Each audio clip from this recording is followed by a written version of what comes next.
Hello students, स्वागत है आप लोगों का हमारे यूट्यूब चैनल ऑनलाइन स्टडी में। आज मैं आप लोगों के लिए लेकर आया हूँ IBPS क्लर्क और SBI क्लर्क में पूछे जाने वाले एक बहुत बेहतरीन टॉपिक और बहुत इजी टॉपिक, हमारा ऑर्डर एंड रैंकिंग। ठीक है, इसको हिंदी में कहते हैं क्रम निर्धारण।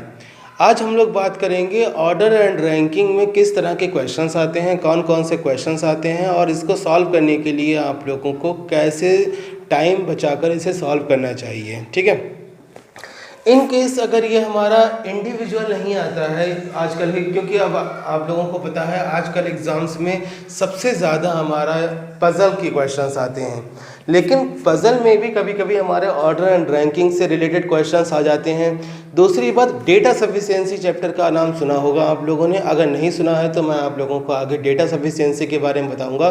तो डेटा सफिशिएंसी के लिए आप लोगों को ऑर्डर एंड रैंकिंग पढ़ना मैंडेटरी है। ऑर्डर एंड रैंकिंग आप लोगों को तैयार करना पड़ेगा, क्योंकि ऑर्डर एंड रैंकिंग से रिलेटेड क्वेश्चन डेटा सफिशिएंसी में और पज़ल में ज़रूर पूछे जाते हैं। ठीक है, चलिए शुरू करते हैं। ऑर्डर एंड रैंकिंग में किस तरह के क्वेश्चंस आते हैं? 4 तरह के क्वेश्चंस रहते हैं इसमें। सबसे पहला क्वेश्चन रहेगा आप लोगों का, किसी भी एक पर्सन की रैंक राइट और लेफ्ट दोनों तरफ से दे रखी होगी और टोटल नंबर ऑफ स्टूडेंट्स पूछे जाएंगे। दूसरा टाइप रहेगा आपका कि किसी भी एक पर्सन की रैंक या तो राइट से पता होगी या लेफ्ट से पता होगी। अगर राइट से पता है तो लेफ्ट से निकालनी होगी, लेफ्ट से पता है तो राइट से निकालनी होगी, और टोटल नंबर ऑफ स्टूडेंट्स भी दे रखे होंगे हम लोगों को। तीसरा क्वेश्चन आता है आप लोगों का, 2 अलग अलग बंदों की रैंक अलग अलग साइड से दे रखी होगी। फिर कहा जाएगा if they interchange their places, यदि वे अपने अपने स्थान बदल लेते हैं, then find the total number of students, यानी अगर वे अपने अपने स्थान बदल लेते हैं आपस में तो उस लाइन में कितने लोग बैठे हुए हैं, वगैरह वगैरह। चौथा टाइप रहेगा आप लोगों का, 2 अलग अलग बंदों की रैंक अलग अलग साइड से दे रखी होगी। फिर आप लोगों को या तो मिड नंबर पूछा जाएगा, टोटल नंबर दे रखा होगा, टोटल नंबर पूछा जाएगा तो मिड नंबर दे रखा होगा, यानी बीच में कितने लोग बैठे हुए हैं। और इसको सॉल्व करने के 2 तरीके होते हैं, एक सिंपल केस से और एक ओवरलैपिंग केस से। तो चलिए स्टार्टिंग से स्टार्ट करते हैं और एंड तक चलते हैं। बेसिक से स्टार्ट करके आप लोगों को हाई लेवल के क्वेश्चन तक लेके चलेंगे। अभी तो हम आपको ये बता रहे हैं जो क्लर्क में क्वेश्चंस आएंगे, फिर हम आप लोगों को पीओ के लेवल तक के क्वेश्चंस लेके चलेंगे। चलिए शुरू करते हैं। तो पहला क्वेश्चन है आप लोगों के पास, in a row of students Amit is 19 from left and 15 from right, यानी एक विद्यार्थियों की पंक्ति में अमित का स्थान बाएं से 19 है और दाएं से 15 है। How many students sit in that row, उस पंक्ति में कुल कितने विद्यार्थी बैठे होंगे। अब यहाँ पर आप लोगों को दिख रहा है अमित के ही बारे में बात हो रही है। अमित का स्थान बाएं से भी दे रखा है और दाएं से भी दे रखा है। अमित का स्थान बाएं से 19 है और दाएं से 15 है, तो उस पंक्ति में कुल कितने विद्यार्थी बैठे होंगे, ये आप लोगों से पूछा गया है। चलिए बात करते हैं। सबसे पहले इसमें कैसा डायग्राम बनेगा, क्या चीज़ रहेगी। तो एक लाइन खींच लेते हैं कुछ इस तरह से। हमें नहीं पता है किस लाइन में कितने लोग बैठे हुए हैं, यही हमको निकालना है। अमित का स्थान बाएं से यानी लेफ्ट से 19 है। लेफ्ट ये रहेगा, हमें हमेशा याद रखिएगा, जो आपका लेफ्ट है वही इसका लेफ्ट है, जो आपका राइट है वही इसका राइट है, ये जान लीजिए। ऐसा मत सोचिएगा कि ये इस तरह से बैठे हुए हैं, बस आप ये फ्रंट पे इस तरह से, राइट ये लेफ्ट ये, बात खत्म। लेफ्ट से हमारा अमित का स्थान 19 है और राइट से अमित का स्थान है 15। ठीक है, तो पहले कॉमन सेंस की बात करते हैं, फिर फार्मूले की बात करेंगे हम लोग। अमित का स्थान राइट से 15 है, तो इसका मतलब हो गया अमित के इस तरफ कितने लोग बैठे होंगे, 14। और अमित के इस तरफ, क्योंकि अमित का स्थान लेफ्ट से 19 था, तो अमित के इस तरफ कितने लोग बैठे होंगे, 18। एक ही अमित बैठा होगा। तो अमित का स्थान जब लेफ्ट से 19 था, अमित के इस तरफ 18 हो गया, इधर से 15, इधर 14 हो गया और एक ठो ये अमित हो गया। सबको जोड़ने पर क्या टोटल नंबर आ जाने चाहिए? हाँ भाई बिल्कुल आ जाने चाहिए, क्यों नहीं आएंगे, देखते हैं। 18 ये प्लस एक ये अमित प्लस 14 ये, 18 और 1 19 और 14 33, यानी 33 आपका आंसर हो जाएगा। ये तो बात रही हमारी कॉमन सेंस की। अब बात करते हैं फार्मूले की। टाइम सेव करने के लिए आपको किस तरह से इसे करना है। जब किसी एक पर्सन की रैंक दोनों साइड से दे रखी हो और टोटल नंबर पूछा जा रहा हो आपसे, तो टोटल नंबर निकालने के लिए आपको दोनों रैंक जोड़ लेनी है, रैंक फ्रॉम लेफ्ट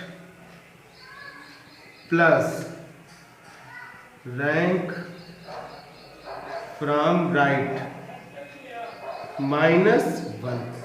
दोनों रैंक को जोड़ लिया, चलो इतनी बात तो समझ में आती है। ये लेकिन ये -1 क्यों किया जा रहा है? ये -1 इसलिए किया बाबू हमने, क्योंकि यहाँ से यहाँ तक 15 में हमने अमित को काउंट कर लिया था, 19 में भी हमने अमित को काउंट कर लिया। अमित आदमी एक ठो है, लेकिन हमने 2 बार लिया। अब ये तो कोई तरीका होता नहीं है, तो इसलिए जो हमने फालतू गिना था वो हमने एक माइनस कर दिया। मतलब राइट से रैंक को सॉरी भाई लेफ्ट लिखा हुआ, लेफ्ट से कर लेते, क्या दिक्कत है? वैसे कोई फर्क नहीं पड़ता है, लेकिन जैसे लिखा हुआ वैसे कर लेते हैं। लेफ्ट से 19 हो गया प्लस राइट से 15 हो गया -1। 15 और 19 हो गया 34, -1 हो गया 33। आपका आंसर 33 होगा। किसी भी तरह की कोई भी दिक्कत हो हमको जरूर बता दीजिएगा आप लोग कमेंट बॉक्स में। हम इसको एक बार और एक्सप्लेन कर देंगे, एक बार क्या कई बार एक्सप्लेन कर देंगे। दूसरे क्वेश्चन की तरफ चलिए, अब अगले क्वेश्चन को लेते हैं। लिखा हुआ है इसमें इन अ रो ऑफ 40 स्टूडेंट्स, यानी 40 विद्यार्थियों की एक पंक्ति में कमल इज 25th फ्रॉम राइट, कमल का स्थान दाएं से 25वां है। Find his rank from left, बाएं से उसका स्थान ज्ञात कीजिए। यानी 40 लोग हैं और 40 लोगों में कमल का स्थान 25वां है और हमसे पूछा जा रहा है कि बाएं से इसका स्थान कितना होगा। चलिए आप लोग कीजिए, आप लोगों के पास 5 सेकंड है।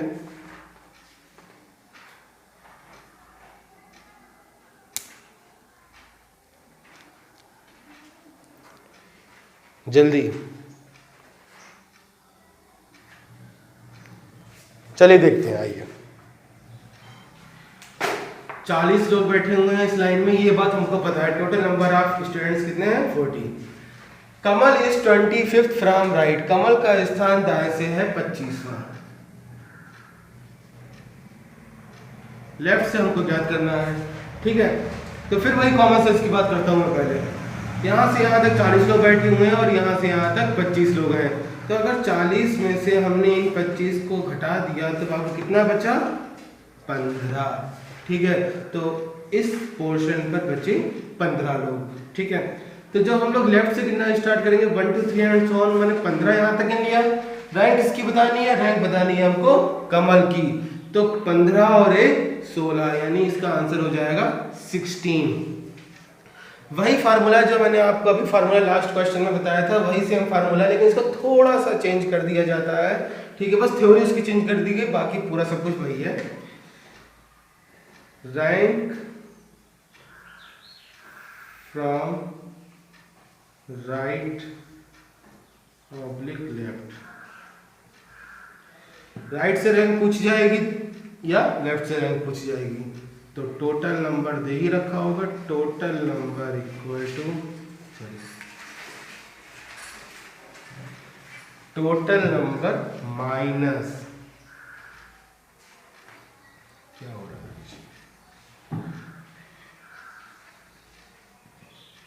Given rank +1। अगर राइट से रैंक पूछी जाएगी तो लेफ्ट से दे रखी होगी, लेफ्ट से पूछी जाएगी तो राइट से दे रखी होगी। टोटल नंबर में से हम लोग जो सी रैंक दे रखी है माइनस कर देंगे और एक और जोड़ देंगे। मतलब हमने 40 - 25 15 +1 16। अब बात ये आती है +1 क्यों किया गया? +1 हमने इसलिए किया क्योंकि इन 25 में हमने जब 25 को घटाया था 40 में से, तो कमल को भी घटा दिया था, ठीक है। फिर कमल की रैंक बताने के लिए कमल को भी तो बाबू इंक्लूड करना पड़ेगा, तो इसलिए 40 में से 25 को घटाने के बाद हम लोग एक ठो जोड़ देते हैं, तो इसका आंसर आ जाएगा 16। इतनी बात क्लियर है? अगर आप लोगों को ये सेशन पसंद आ रहा है तो इसको लाइक और शेयर ज़रूर करते रहिएगा, ठीक है। आप लोग अपने साथियों तक इस बात को पहुंचाएं, क्वेश्चन को पहुंचाएं, और कोई भी दिक्कत आती है तो हमसे आप ज़रूर पूछ लीजिएगा। चलिए अब तीसरे क्वेश्चन की तरफ बढ़ते हैं। आइए अब अगले क्वेश्चन के बारे में बात करते हैं।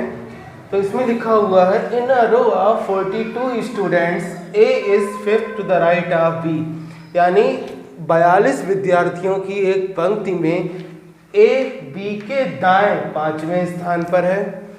Who is 23rd from right end, जो दाएं छोर से 23वें स्थान पर है। Find the rank of A from right end from left, A का स्थान हमें दाएं और बाएं दोनों तरफ से ज्ञात करना है। ठीक है, अब सबसे पहले बात आती है कि यहाँ पर हु किसको इंडिकेट कर रहा है, ए को इंडिकेट कर रहा है या बी को इंडिकेट कर रहा है। याद रखिएगा हमेशा अगर हु लिखा हुआ है तो वो हमेशा सेकंड पर्सन को इंडिकेट करेगा, और एंड लिखा है अगर तो वो फर्स्ट पर्सन को इंडिकेट करेगा। मतलब अगर दो सेंटेंस हमारे हु से कनेक्टेड हैं तो हु जो है, हु का मतलब यहाँ पर कौन नहीं है, हु का मतलब है जो। तो अगर जो लिखा हुआ है तो सेकंड पर्सन यानी लाइन में जो दूसरा आएगा उसके बारे में बात हो रही है। और अगर यहाँ पर एंड लिखा हुआ होता, I mean A is fifth to the right of B and 23rd from the right hand लिखा हुआ होता अगर, तो और का मतलब होता है A, यानी फर्स्ट पर्सन के बारे में बात हो रही है। हु लिखा हुआ है तो बात सेकंड पर्सन के बारे में हो रही है, मतलब B is 23rd from the right hand। तो देखते हैं इसको, एक लाइन बनाते हैं उसी तरह से। इस पूरी लाइन में 42 विद्यार्थी बैठे हुए हैं। ए बी के दाएं 5वें स्थान पर, अभी हमें ना ही ए पता है ना ही बी पता, लेकिन जैसे ही आगे पढ़ा who is 23rd from the right hand, who मतलब B, B is 23rd from the right hand, दाएं छोर से बी की रैंक हो जाएगी 23वीं। एक बात याद रखिएगा, जैसे मैं एरो बना रहा हूँ, इन एरो पे ध्यान रखिएगा। इस तरफ से एरो बना हुआ है मतलब ये राइट से है, इधर एरो बना हुआ है तो मतलब ये लेफ्ट से है। ऐसा मत कर दियो आप लोग कि बी लिख दो यहाँ पर 23वां। एग्जाम में इतना प्रेशर होता है, 2 सेकंड के बाद भूल जाओगे बी की रैंक ये इधर से थी या इधर से थी। बात समझ में आ रही है आप लोगों को, इसलिए ये एरो जरूर बना लीजिएगा। अब A is fifth to the right of B, A B के दाएं को 5वें स्थान पर है। अब हमको ये बताइए बी का राइट किस तरफ होगा, इस तरफ होगा या इस तरफ होगा? सोचिए जरा। कुछ लोगों को लग रहा होगा इस तरफ होगा, है? नहीं, ऐसा नहीं है। राइट एंड जब ये है तो बी जब यहाँ पर बैठेगा तो बी का राइट बाबू होगा तो इसी तरफ। जब राइट एंड ये है, हाँ अगर मैं राइट एंड इसको मानता यानी अगर ये लोग फेसिंग साउथ होते तो बी का राइट इस तरफ होता। अभी यहाँ पर बी का राइट इस तरफ होगा यानी ए इधर कहीं बैठेगा। बात समझ में आ रही थी? 5वें नंबर पे तो 1 2 3 4 और 5वें नंबर पे ये ए आ जाएगा। तो जब बी की रैंक 23 थी तो जब 23वां ये है तो ये कौन से नंबर का बंदा होगा? 24वां? नहीं, ऐसा नहीं है। ये जो है होगा हमारा 22वें नंबर का।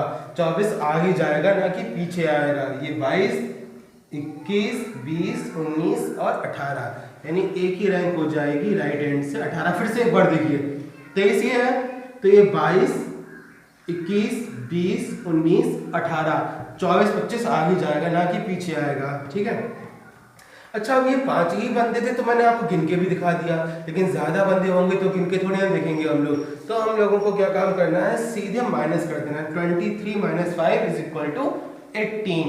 तो यानी एक ही रैंक हम लोगों को राइट से मिल गई यहाँ पर 18। अच्छा, लेफ्ट से भी निकालनी है। अब जो पहला क्वेश्चन मैंने आप लोगों को कराया था, जब किसी एक पर्सन की रैंक एक तरफ से पता हो और टोटल नंबर पता हो तो लेफ्ट से निकालने में कोई दिक्कत नहीं। Total number minus given rank यानी 18 प्लस 1, 42 माइनस 18 प्लस 1 कितना हो गया? 25। 42 माइनस 18 24, हाँ 25। यानी एक ही रैंक राइट से मिल गई हम लोगों को 18 और लेफ्ट से मिल गई 25। इतनी बात क्लियर है? कोई दिक्कत हो जरूर बता दीजिएगा हमको कमेंट बॉक्स में, और इस वीडियो को लाइक जरूर कर दीजिएगा अगर आपको पसंद आती है तो। ठीक है, अच्छा अब इतनी बात तो क्लियर है, लेकिन कभी कभी अब हम लोग इंसान है, गलती तो इंसान से ही होती है। हो सकता है कभी कैलकुलेशन में थोड़ी सी गलती हो जाए, हमारा एक बंदा ज़्यादा या एक बंदा कम हो गया, तो हम लोगों को क्या काम करना है, यहाँ पर थोड़ा सा देख लीजिए। राइट और लेफ्ट से रैंक मिल गई हम लोगों को एक ही। अब इनको ऐड करके -1 करने पर कितना आना चाहिए टोटल नंबर? देखते हैं। 18 प्लस 25 यानी 18 और 8 और 5 13 और ये 43 हो गया। 43 माइनस 1 इक्वल टू 42। यानी कहने का मतलब है हमारा ये जो आंसर निकल के आया है बिल्कुल सही है। 18 और 25 हमारा बिल्कुल सही आंसर है। किसी भी तरह की कोई भी दिक्कत हो हमसे जरूर शेयर कीजिएगा आप लोग। चलिए अगले क्वेश्चन की तरफ बढ़ते हैं। चलिए अगले टाइप के बारे में बात करते हैं हम लोग। लिखा हुआ है A is 20 from top. A की रैंक ऊपर से 20 दे रखी है। B is 15 from bottom. B की रैंक नीचे से 15 दे रखी है। If they interchange their places, यदि वे अपने अपने स्थान बदल लेते हैं, then find the total number of students and the rank of A from top after interchanging. यानी स्थान बदलने के बाद हमें पता करना है कि टोटल नंबर कितने हैं इस पूरी लाइन में और ए की रैंक टॉप से कितनी हो जाएगी। चलिए देखते हैं। तो एक लाइन बनाते हैं नॉर्मल। अब टॉप और बॉटम की बात हो रही थी तो हमने इस तरह से लाइन बना ली, नहीं तो अपना राइट और लेफ्ट की बात होती थी इस तरह से बनाते हैं। A is 20 फ्रॉम टॉप यानी A की रैंक ऊपर से 20, B is 15 from bottom, B की रैंक नीचे से 15। A की रैंक ऊपर से 20 हो गई, B की रैंक नीचे से 15 हो गई। If they interchange their positions, यदि वे अपने अपने स्थान परिवर्तित कर लेते हैं, मतलब B पहुंच गया A की जगह पर और A आ गया B की जगह पर, यानी A B B A। Clear है इतनी बात? कुछ इस तरह से हुई है कहानी। अब A की रैंक ऊपर से 20 थी, B अब A की जगह पर बैठा हुआ है, तो B की रैंक ऊपर से कितनी हो जाएगी? अब 20 हो जाएगी। और B की रैंक नीचे से 15 थी, A B की जगह पर बैठा है तो A की रैंक कितनी हो जाएगी? अब नीचे से 15 हो जाएगी। अब यानी B की रैंक ऊपर से 20 हो गई और A की रैंक नीचे से 15 हो गई। अब देखिए क्वेश्चन में लिखा हुआ है B became 20 from bottom. B की रैंक नीचे से 20 हो जाती है स्थान पर परिवर्तित होने। If they interchange their positions, B became, B की पोजीशन हो जाती है।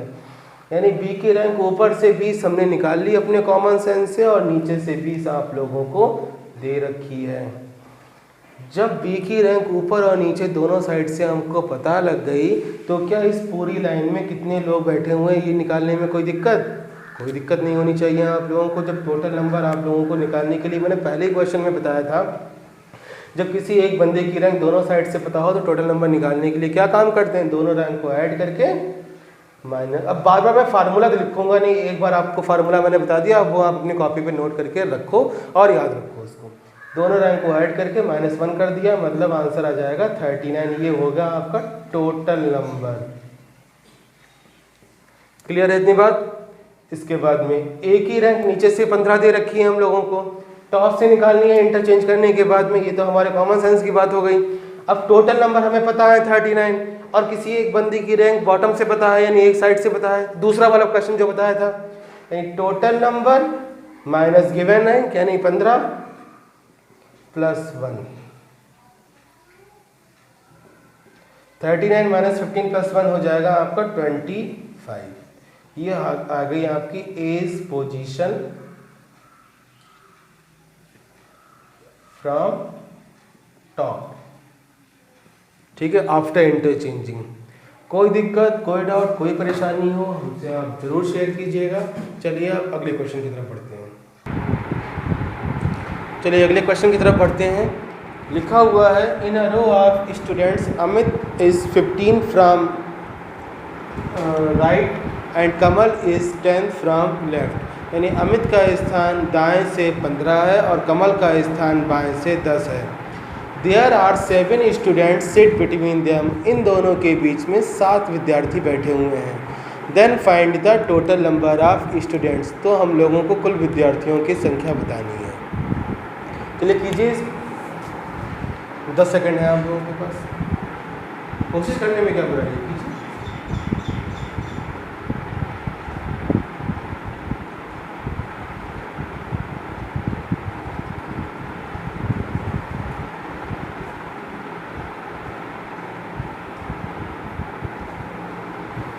हाँ जी, क्या आया आंसर? कहीं 32 तो नहीं आ गया आप लोगों का? नहीं, 32 आपका अगर आंसर आया है तो आपका आंसर 32 गलत नहीं है, लेकिन बाबू सही भी नहीं है। चलिए देखते हैं इसको किस तरह से।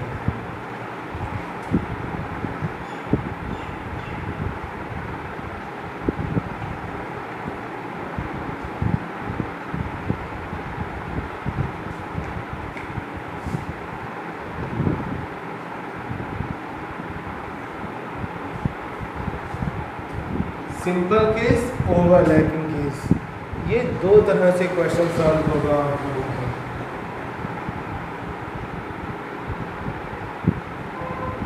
आइए देखते हैं। सबसे पहले तो मैं आपको एक सिंपल कुछ समझा देता हूँ, सिंपल केस और ओवरलैपिंग क्या केस होता क्या है, इसके बाद में हम लोग आगे बात करेंगे।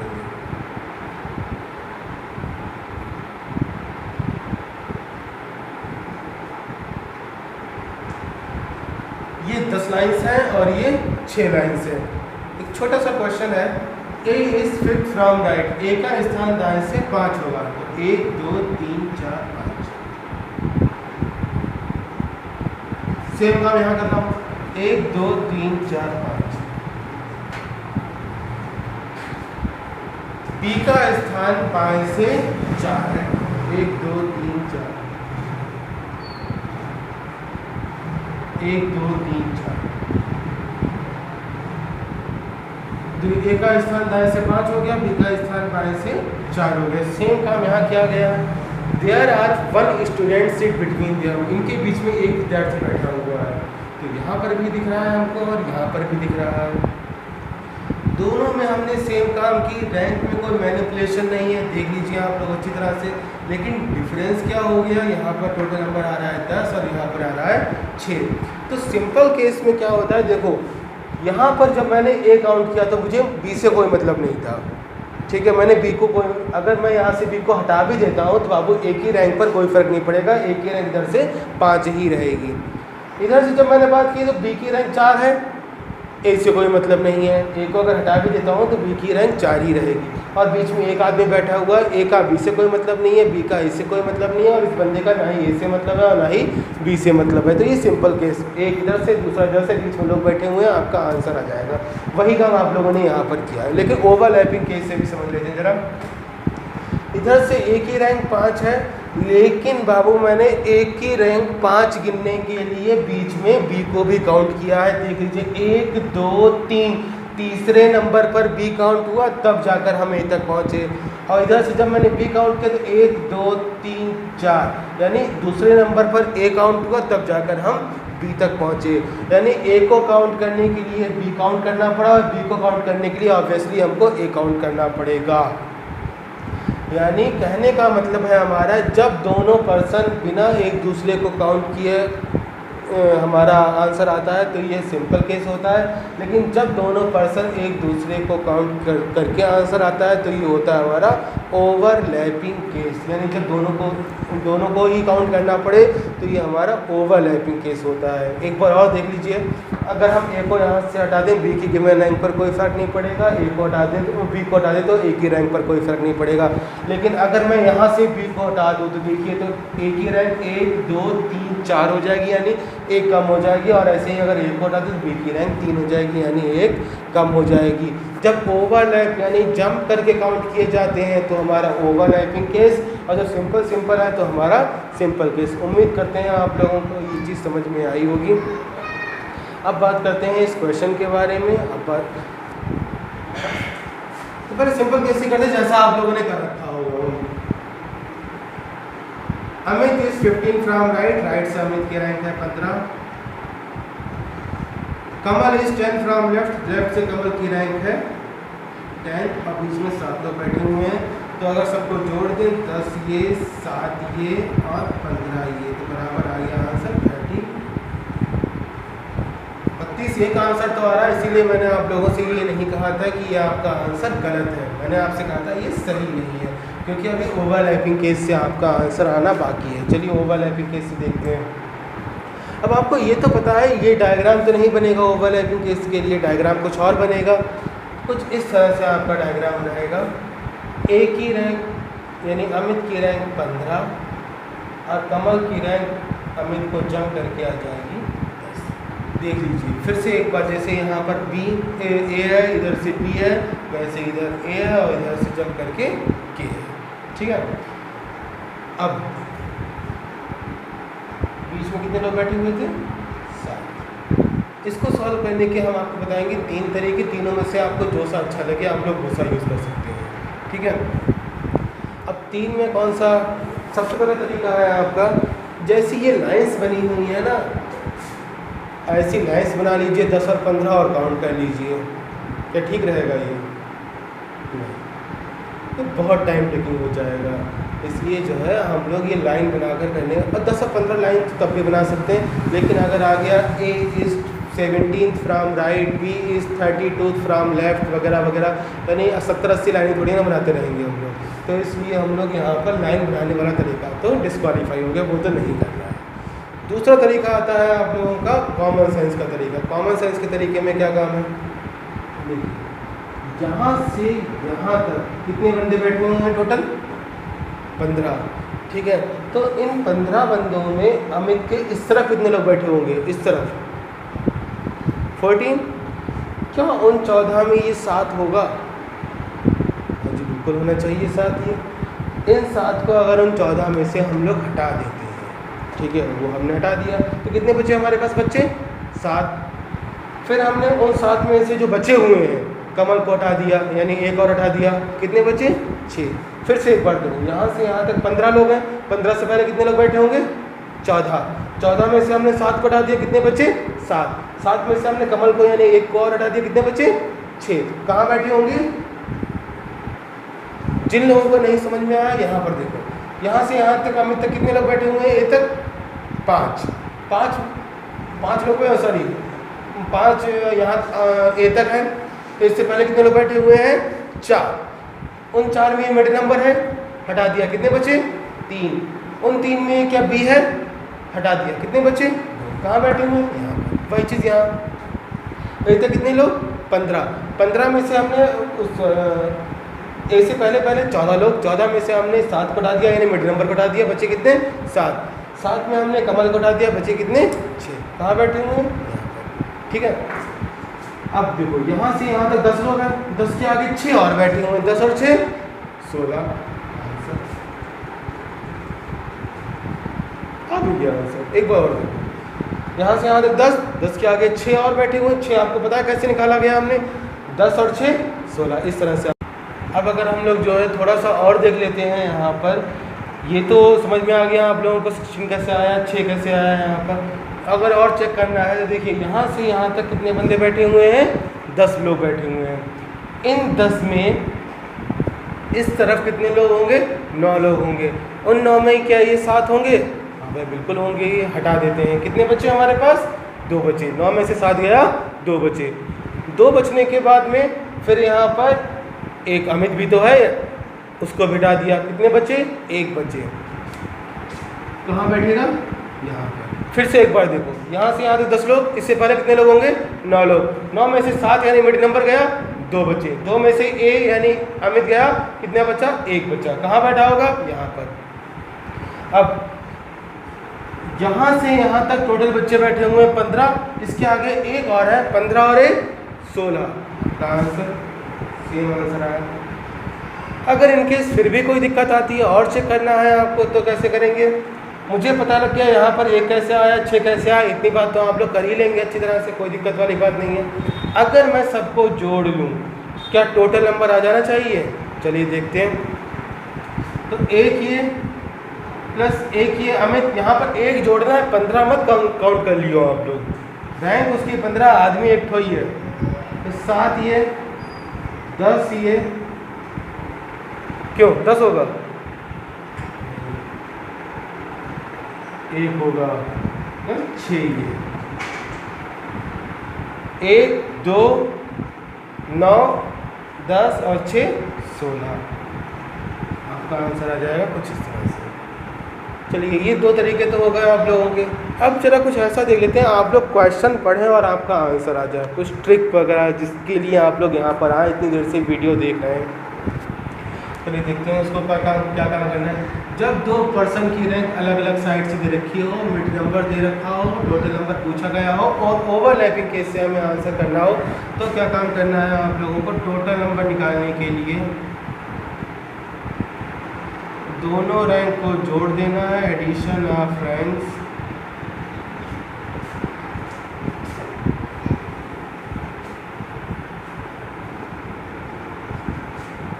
Minus mid number -2।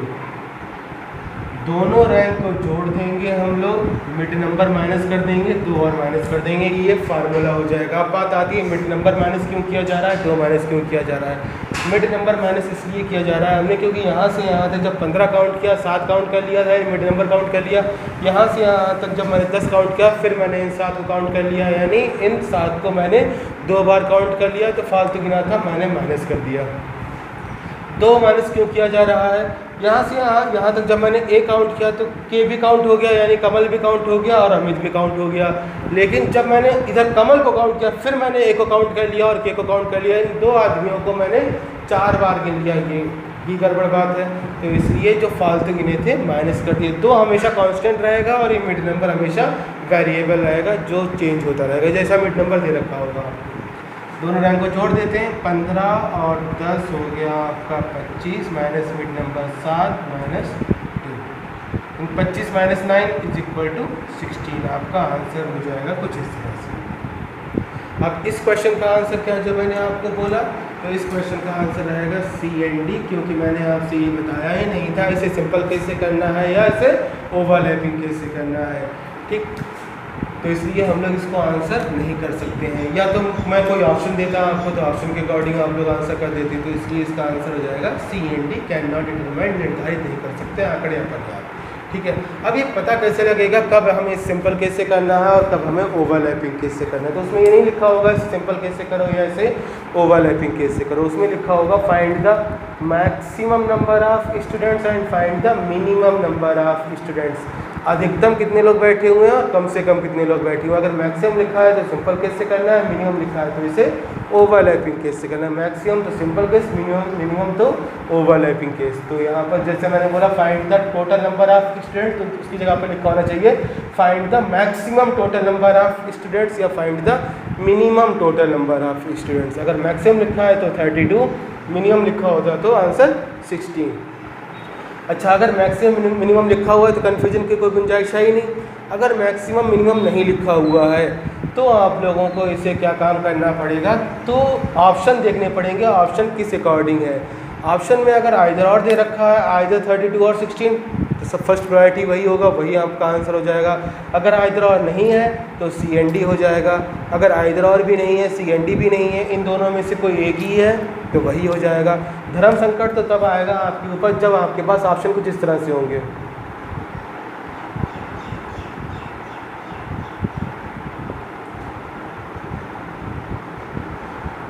इसमें 32 भी है और 16 भी है, लेकिन यहाँ पर आपका आंसर होगा 32, सिंपल केस वाला। ओवरलैपिंग केस स्पेसिफाइड केस है, जब तक ये मेंशन नहीं होगा तब तक हम लोग इसको कंसीडर नहीं करेंगे। उम्मीद करते हैं आप लोगों को ये सेशन समझ में आया होगा। ये तो बात रही हमारे स्टार्टिंग के ऑर्डर रैंकिंग के बेसिक क्वेश्चंस की। अगली क्लास में हम आपको लेकर चलेंगे हाई लेवल के क्वेश्चन में जो PO में आते हैं, बढ़िया क्वेश्चन। ये उन लोगों के लिए सेशन था जो बिगिनर्स हैं, जिन लोगों ने अभी ऑर्डर रैंकिंग में कुछ भी नहीं पता है। कोई दिक्कत आती है हमसे कमेंट बॉक्स में ज़रूर पूछ लीजिएगा। इस वीडियो को लाइक, शेयर और सब्सक्राइब जरूर कीजिए। अगर आप हमारे चैनल पर नए हैं तो इसको सब्सक्राइब जरूर कर लीजिएगा, ये बात आप ज़रूर जान लीजिए। Thank you.